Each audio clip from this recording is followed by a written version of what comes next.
Finalmente, o segredo por trás do selamento de Rin, assim como também a origem de Rico, foram revelados. E na análise do episódio 27 de Hanyo no Yashahime, que é esse vídeo aqui, a gente vai falar justamente sobre essas coisas e algumas outras mais. Mas continua até o final do vídeo porque eu fiz um post no Instagram pedindo dúvidas de vocês. Então, às vezes você pode ter uma dúvida ou não ter entendido alguma coisa e eu vou responder aqui. Fica aí, inclusive, para saber se a sua pergunta tá aqui. Olá, meus queridos, eu sou o Avalon das páginas Avalon Geek e vamos conversar hoje sobre algumas das coisas mais importantes do episódio 27. Tentar trazer um contexto aqui para vocês. Eu vi que vocês ficaram muito felizes com o episódio, ao mesmo tempo que ficaram muito confusos com algumas coisas, como o próprio comportamento da Zero ao ficar brava com as memórias das meninas nas pérolas, e a gente vai conversar sobre isso e várias outras coisas, porque sim, meus queridos, tem muita coisa. Inclusive, estão dizendo por aí que o roteiro tá tentando consertar algumas falhas da primeira temporada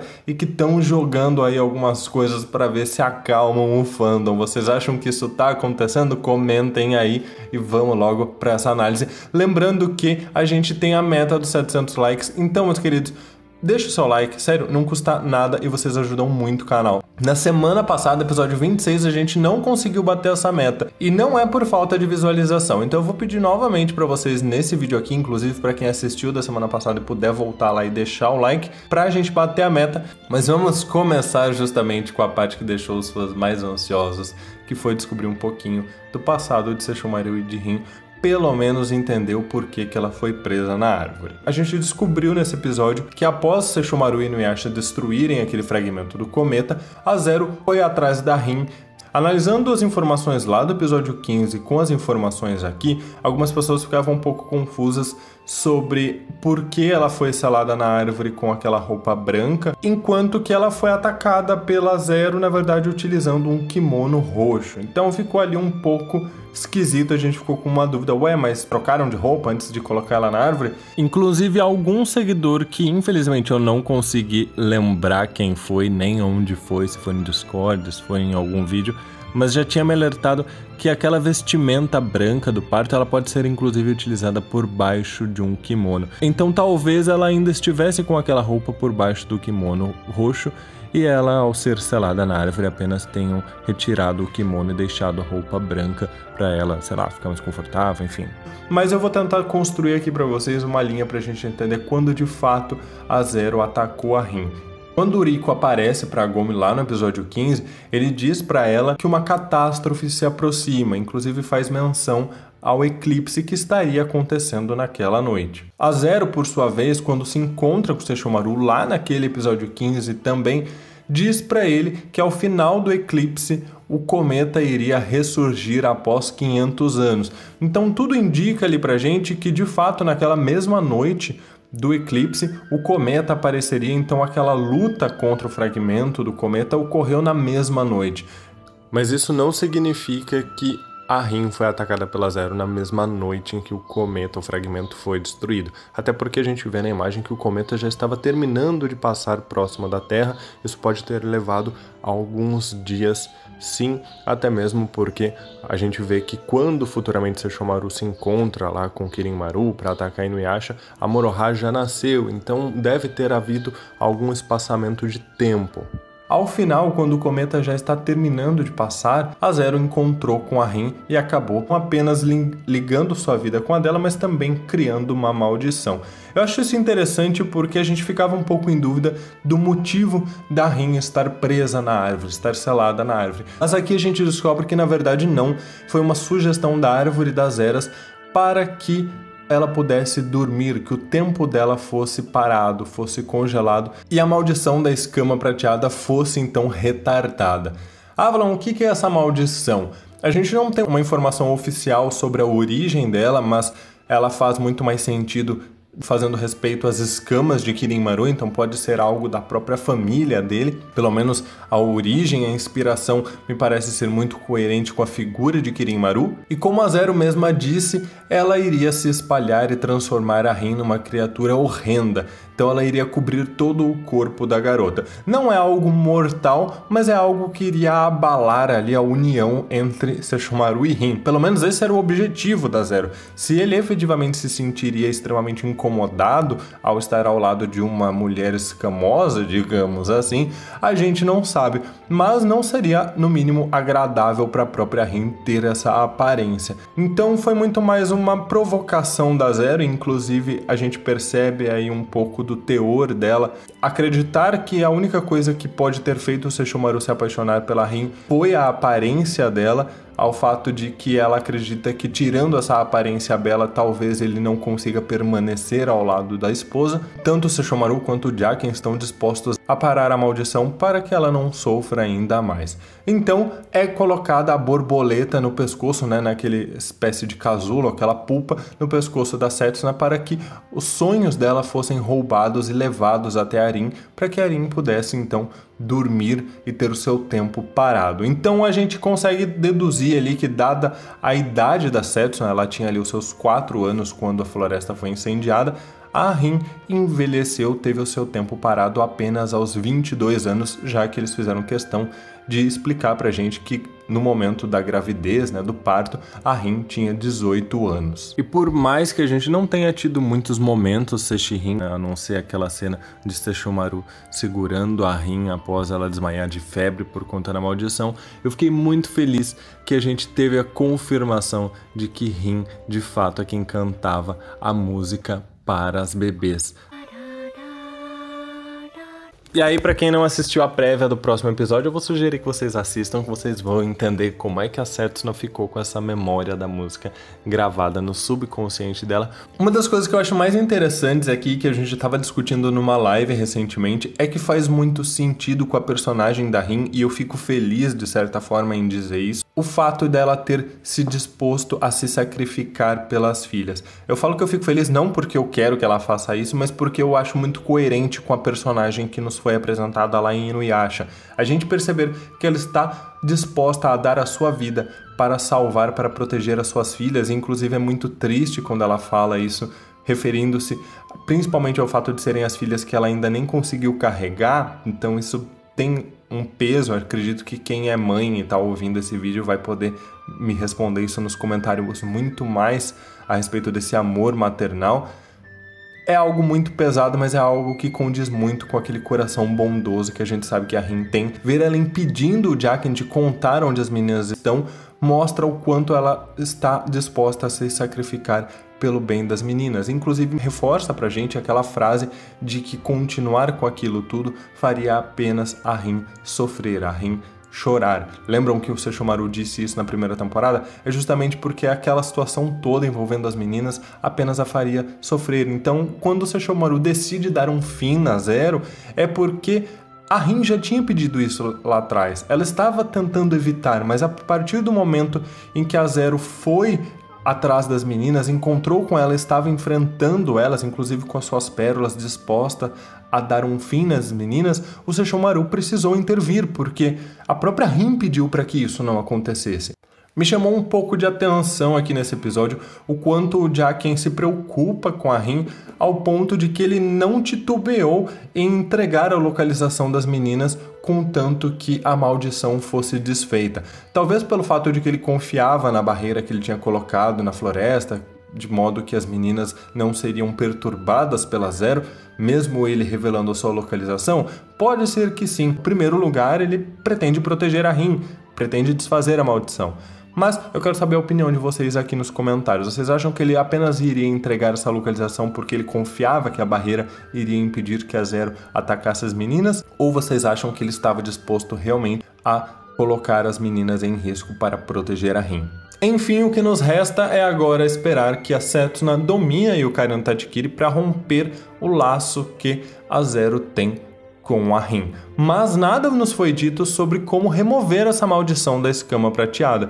Então eu fico curioso no seguinte ponto. Nós acreditávamos e havia sido dito pra gente que a borboleta dos sonhos tinha relação com Kirin Maru, a própria Zero tem aquele kimono com várias borboletas, e a gente vê que a Rion está assim ligada à borboleta. Mas, num certo ponto, aparentemente a Rion pode estar ligada com a borboleta pelo fato dela estar dormindo o tempo inteiro. Então, talvez a mesma coisa que aconteceu com a Rin, que seja o fato de ter uma borboleta fazendo ela dormir com os sonhos de outra pessoa, talvez ocorra com a Rion. Talvez haja alguém que não consiga dormir, pode ser o próprio Kirin-Maru ou a Zero, por conta dos sonhos que vão direto para Rion, para que ela fique adormecida naquele selamento no Monte Musubi. Mas fica a dúvida de como eles vão resolver essa história da maldição da escama prateada. É algo que eu acho que ainda vai ser abordado e talvez nos traga algumas informações sobre qual é a relação do Kirin-Maru com a borboleta dos sonhos, ou qual a intenção da Árvore das Eras, se ela realmente quis ajudar quando fez essa sugestão para o Jaqen. Enfim, algumas coisas que a gente ainda tem para descobrir, mas eu acho interessante porque à medida que alguns mistérios vão sendo revelados, novos vão sendo introduzidos. Então agora, além da Yukari no Tachikiri cortar o fio que liga Rin e Zero, a gente precisa descobrir como resolver a questão da escama prateada, que eu acho que vai ser algo muito mais ligado ao próprio Kirin-Maru, para que ele se torne sim um oponente que precisa ser vencido para resolver essa problemática e não apenas a Zero. Então acho que aí vão ter dois vilões, dois objetivos a serem alcançados. Um em relação ao ligamento da vida da Zero e Rin, e outra em relação à escama prateada, que eu acho que vai ser mais em relação a Kirin-Maru. Antes da gente falar do Rico e de algumas outras coisas, eu vou trazer para vocês uma discussão que estava inclusive nas perguntas lá do Instagram, que era justamente sobre o fato de talvez a Sunrise estar tentando consertar algumas coisas meio incoerentes da primeira temporada. Isso foi levantado num comentário por conta de que o Sesshomaru enviando Inuyasha e Agome para a Pérola Negra para protegê-los não faria muito sentido. Bom, eu não vou entrar no mérito do que a gente já trouxe na análise do episódio 15, porque se vocês quiserem ela tá aí disponível, vocês podem voltar lá. Inclusive eu acho muito interessante a gente voltar naquelas análises anteriores. Aqui o que a gente tem que entender é que naquele primeiro momento a gente acreditava que o Sesshomaru tinha enviado tanto o Inuyasha quanto a Agome para a Pérola Negra para protegê-los de Kirin-Maru. Inclusive, ele dizia que no futuro o Meidō seria necessário, então a gente esperava que, de fato, aquela técnica fosse necessária, talvez para quando o cometa voltasse. Enfim, a gente acreditava até mesmo que aqueles yokais do cometa teriam alguma relevância. Se vão ter ou não, a gente não sabe, mas o que a gente pode afirmar, inclusive porque eles me lembram um pouquinho aquelas criaturas que aparecem na abertura, meio esqueléticas, aqui a gente descobre que, na verdade, ele só fez aquilo para impedir que Inuyasha e Agome acabassem destruindo o Kirin-Maru e a Zero. Particularmente, eu não acho que eles teriam a intenção de matar a Zero, sabendo que a Rin tem a sua vida ligada. É que o Inuyasha, ele é sim um pouco mais irresponsável, ele é um pouco mais cabeça dura e um pouco mais impulsivo, embora a gente tenha, claro, a Agome ali do lado para com certeza alertar ele, olha, não mata a Zero, mas ao mesmo tempo a gente sabe que não é muito do feitio do Sesshomaru conversar e muito menos pedir algo. Claro que o Jaqen poderia fazer esse meio campo, ele poderia contar para a Agome o que estava acontecendo, o que eu acho que seria bem coerente, né, gente? Diálogo resolve muita coisa, né? Do mesmo jeito que a gente brinca que terapia resolveria o problema da Zero, então o diálogo resolveria muitas coisas, né, senhor Sesshomaru? Então eles poderiam ter alertado isso para evitar que eles atacassem a Zero, mas ao mesmo tempo, considerando que o Kirin-Maru e a Zero tinham intenção de ir atrás da própria Morra, do próprio Inuyasha, como foram, eu acho que ficaria talvez um pouco difícil garantir que nada aconteceria com a Zero, com eles indo contra a Inuyasha e contra sua filha. Então talvez tenha sido uma medida meio desesperada e meio extrema para de fato impedir que qualquer coisa fugisse do controle e ferisse a Rin, consequentemente, né? Já que ferir a Zero significa ferir a Rin. Eu entendo perfeitamente o incômodo de algumas pessoas em relação a essa nova abordagem que, como alguns estão interpretando, parece muito mais uma tentativa de corrigir talvez uma resposta não muito adequada da primeira temporada. Eu honestamente até não acho que seja isso, porque a gente vem tendo isso desde a primeira temporada, quando nos foi dito que Sesshomaru tinha feito um ritual de coragem e covardia, e depois a gente descobriu o que verdadeiramente tinha acontecido. A gente está descobrindo as coisas aos poucos, então a minha sugestão pra gente tentar entender o que está acontecendo vamos reter essas informações, não vamos abrir mão das informações que a gente tinha. Então, da mesma forma que a gente imaginava que ele tinha protegido Inuyasha e Agome, vamos manter isso agregado ao fato de que ele também desejou proteger a Rin, sabendo da possibilidade da Zero ser ferida pelo Inuyasha. E aí a gente aguarda por maiores informações que provavelmente vão nos ser dadas ao futuro. Essa atitude, como algumas pessoas estão pontuando, acabou causando ali a separação de Moroha, Inuyasha e Agome, ao mesmo tempo que eles já tinham enviado a sua filha para morar com o Kuga justamente para protegê-la. Então, de certa forma, isso não ia acabar enquanto Kirin-Maru e Zero não fossem derrotados, porque eles não estariam junto com a filha. Então é uma situação toda muito complexa e delicada, que eu acho que merece aguardar aí algumas maiores respostas, até pra gente entender um pouquinho mais do lado do Inuyasha e da Agome naquela situação. Quero falar um pouquinho sobre as meninas, sobre a Setsuna, Moroha e a Towa, inclusive Moroha, linda, maravilhosa, dando uma enganada no Bokusenô para obter as informações dele. Quem assistiu a live comigo sabe que eu achei um pouco estranho de que a Setsuna percebeu que alguém estava seguindo ela e as outras duas, tanto a Towa quanto a Moroha, não. Claro que a Setsuna é sim a que está sempre mais alerta, mais atenta, tanto que não só os Onis, mas ela tinha percebido a presença do Rico ali, mas eu achei que foi um pouco forçaçãozinha ali, ficou faltando talvez algo a mais para parecer mais natural. E aí fica meio que aquela história, o Rico estava seguindo os Onis por conta da pérola ou ele estava de fato seguindo as meninas? Ele deixa bem claro que a função dele, o que ele gostaria é de se tornar um guarda-costa da Towa. Isso porque, pra mim, tá meio claro que tanto o Jaken preocupado se a Setsuna iria dominar aí o Karen no Tachikiri, quanto o Totosai alertando que a Towa precisava de uma espada, e agora o Rico preocupado em se tornar um guarda-costa, mostram pra gente que as meninas estão em um momento de crescimento, de evolução. E aí tá todo mundo ali meio que tentando ajudar até que as meninas se fortaleçam. Eu também gostaria de fazer uma citação aqui a respeito daquele brinco do Rico, que vale a pena lembrar que não é uma das pérolas da Zero, não é a pérola azul, gente, então prestem atenção nisso, mas a gente já andou teorizando em outros vídeos sobre a relação com uma possível pérola, cristal, enfim, da Arion, que estará na Zanseiken. Então são cristais muito semelhantes e a Setsuna aqui faz uma menção a respeito da energia desse brinco, o que é muito interessante porque até então a gente ficava muito curioso com esse objeto e finalmente ele parece estar sendo abordado na animação, então vai ter uma importância sim futura. Será que tem a ver com os poderes dos, abre aspas, filhos de Kirin-Maru, né? Já que Rico, de certa forma, é ali um pedaço dele, né? O Rico, inclusive, mostra a localização certa, ajudando as meninas a encontrarem o Bokusenô e, consequentemente, encontrarem o Monte Musubi, mas é interessante a gente saber que é por conta do Rico que o Kirin-Maru acaba descobrindo que a Setsuna foi revivida, embora ele não saiba muitos detalhes. E é então que a gente chega finalmente na resposta de o que o Rico é. Quem assistiu o meu vídeo, se não assistiu, eu vou deixar aqui no link dos cards, onde eu já falava que o Rico era uma parte do Kirin-Maru, inclusive a gente trazia discussões em relação ao Osamu Kirin, então vale a pena assistir aquele vídeo sim, porque ele é muito atual e assertivo ainda.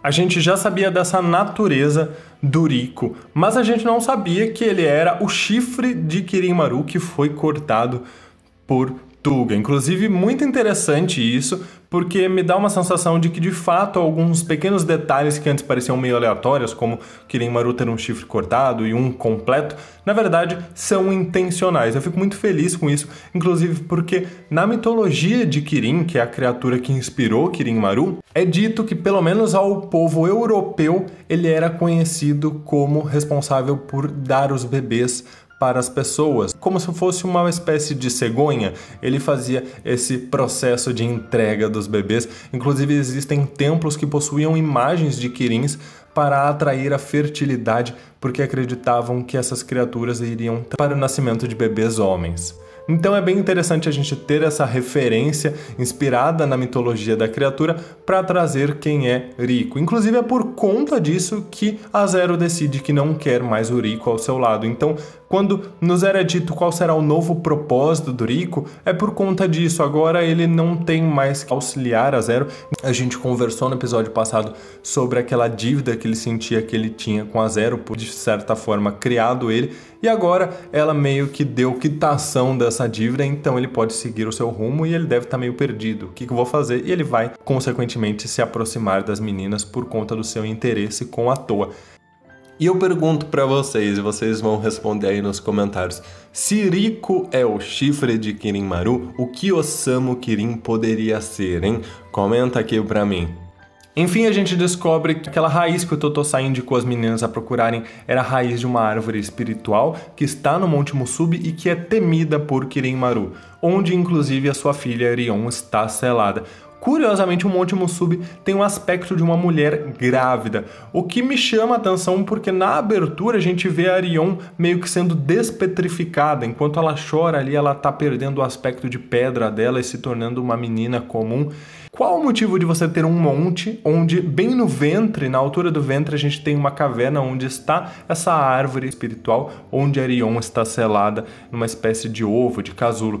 Seria uma forma de representar que a mãe da Rion seria o monte? Será que seria isso? Porque pensem, se o Riku é uma criatura que nasceu a partir do chifre do Kirin-Maru, talvez Kirin-Maru, com uma espécie de poder ou até mesmo com a raiz espiritual daquela árvore, pudesse ter gerado uma filha, Rion? Não sei, a gente vai descobrir, mas eu acho no mínimo interessante e curioso, não acho que é aleatório a figura de uma mulher gestante no monte. Talvez seja de fato a mãe da Rion, que foi transformada em pedra, ou ela é o próprio monte, enfim, a gente também vai descobrir em breve, quis trazer só essa discussão aqui com vocês. Alguns de vocês, especificamente aqui a Ana, ficou um pouco confusa do motivo da Zero ter ficado tão irritada ao absorver as pérolas e ter aquelas lembranças. Inclusive eu vi alguns debates sobre como ela lembrou da Izayoi. Pra mim tá muito claro, gente. A pérola vermelha ficava na tintura da Izayoi, então todas aquelas lembranças da Izayoi foram absorvidas pela pérola que ficava na tintura dela. Mas eu entendo que a Zero ficou super furiosa com aquelas lembranças e que o Sesshomaru acabou fazendo aquilo propositalmente, justamente porque agora, se ela absorver os poderes dela de volta, se ela absorver as pérolas, ela será obrigada a conviver com as memórias e os sentimentos das meninas. Então assim, pensa, imagina se você tivesse uma ligação mental com a pessoa que você mais odeia no mundo, com o seu pior inimigo. Você ia sentir e saber tudo o que se passou com ele. Não me parece muito agradável. E pro ponto de vista do Sesshomaru, parece muito mais talvez uma forma dele tentar sensibilizar a Zero, dele tentar forçar ela a conhecer as meninas. Será que ele estava tentando impedir que a Zero matasse as meninas conhecendo a história delas? Ou no mínimo fazendo com que então ela decidisse não ter contato com as pérolas, não ter os seus poderes novamente, para que não tivesse essas memórias? São duas hipóteses aí, mas eu acho interessante porque, pra mim, parece muito mais uma tentativa de redenção da Zero. Não que a Zero vá se tornar uma vilã que vai ser redimida, vai ser perdoada, mas eu acredito e eu espero isso, que ela vai ser desenvolvida nessa temporada a um ponto de que a gente consiga compreender cada vez mais os seus sentimentos. No Instagram fizeram algumas perguntas, inclusive, sobre se a vida do Riku estaria ligada à vida do Kirin-Maru, e aí eu vou sugerir para vocês voltarem na análise do episódio 26, porque eu já respondi isso lá naquele episódio. E é isso, meus queridos, eu quero saber a opinião de vocês. Esse pra mim foi um episódio muito bom, eu tô gostando muito do ritmo dessa segunda temporada. Meus queridos, eu quero saber a opinião de vocês. Não esqueçam, por favor, do like. Inclusive, volta no vídeo da análise do episódio 26 pra ver se você deixou o seu like ou se você esqueceu, porque realmente me ajuda muito. Muito obrigado por tudo, um grande abraço e até mais.